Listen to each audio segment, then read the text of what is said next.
think he should have been allowed to teach, but...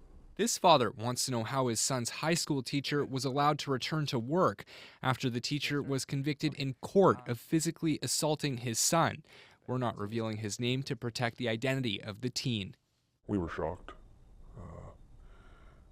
to have him back in the same school after what had happened. The dad says his son's teacher dragged and pushed him before he singled him out in front of a group of students. The teen wasn't injured, and the teacher was given an 18-month conditional discharge for the assault. He was then allowed to return to work at the same school this fall, despite pleas from the teen's dad. Well, it was tough on him for the first year. He'd come home not wanting to go back to school. The incident isn't the first time a teacher has been criminally charged in Manitoba. Documents show from 2016 to September of this year, at least 20 teachers had their teaching certificate suspended or canceled. 14 of the cases were criminal and sexual in nature. They include sexual assault, touching, luring a child, and possessing child porn. But it's not clear how many of the 14 cases involved students or if they happened outside of the school system. The other 6 cases involve professional misconduct, which the province won't explain. And since CBC obtained these documents, 2 more teachers have been criminally charged, and allegations of professional misconduct have been made in a 3rd new case.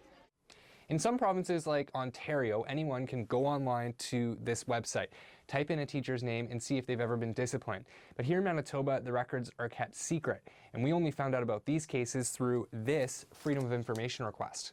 It's quite distressing to see how many instances that you've uncovered in this list, and also the fact that I do not believe that we are aware of most of the instances that you've got on this list. Monique St. Germain is a lawyer for the Canadian Centre for Child Protection. She says this is likely just the tip of the iceberg. There's a lack of transparency. And with a lack of transparency comes a lack of potential accountability. Because if we don't know what sorts of incidents are being examined, then we can't possibly know whether or not they're being handled appropriately. St. Germain is calling on the Manitoba government to start publishing discipline records online. She says the move would be a deterrent. The publication of these decisions will help the public to have confidence that these sorts of incidents are being handled appropriately by the education system. But the Manitoba Teachers Society doesn't want the current process changed. The union represents about 16,000 teachers. Union President James Bedford said in a statement, quote, "We don't believe making teachers' disciplinary records available would serve the public interest, nor that of our members. Almost all the cases our MTS committee deals with are not egregious cases, such as sexual assault. Those cases are heard in a court of law in a very public process, with media usually reporting on them." There's not enough accountability. The teen's dad is echoing the center's call for discipline records to be made public.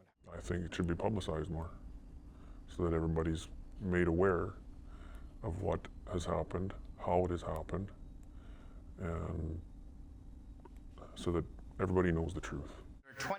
Manitoba Education Minister Calvin Gertson declined to be interviewed for this story. Austin Grabish, CBC News, Winnipeg.